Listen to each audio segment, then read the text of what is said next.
বৰা চাউলৰ সান্দহ খুন্দিবলৈ প্ৰথমে চাউলখিনি ভালদৰে ধুই এটা খৰাহীত পানীখিনি যাবৰ কাৰণে ৰখা হ'ল। প্ৰায় এঘণ্টামান ৰখা হ'ল এনেদৰে পানীখিনি যাবলৈ। তাৰপিছত এখন কেৰাহী পাতি কেৰাহীখন গৰম হোৱালৈকে দিয়া হ'ল।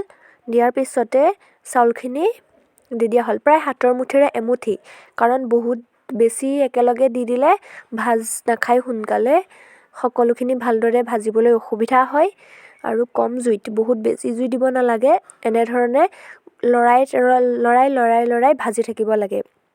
আৰু যেতিয়া চাউলখিনি কেৰাহীত দিয়ে তেতিয়া ফুটিব। আৰু যেতিয়া ফুটি একেবাৰে নুফুটা হৈ যাবগৈ, তেতিয়া গম পাব যে চাউলখিনি কাঢ়িব পৰা হৈ গৈছে। আপোনালোকে কোনো কাৰণে নলৰোৱাকৈ নাথাকিব। যদি নলৰোৱাকৈ থাকে তেতিয়াহ'লে ৰঙা হৈ যাব বা দেই যাব। দেই গ'লে সান্দহ জলপান খাবলৈ বেয়া হয়। এয়া দেখিছেনে, ওপৰে পূৰা ধোঁৱা ওলাই গৈছে। এইখিনি আমাৰ কাঢ়িব পৰা হৈ গ'ল।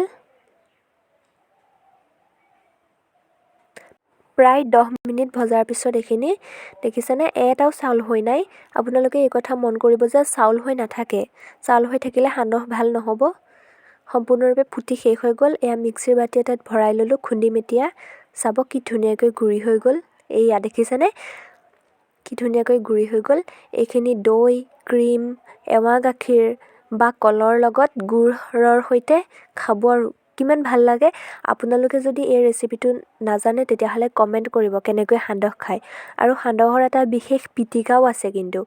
সেই পিটিকাটো যদি লাগে আপোনালোকে কমেণ্ট কৰিব, মই ভিডিঅ' প্ৰেৰণ কৰিম আপোনালোকৰ কাৰণে।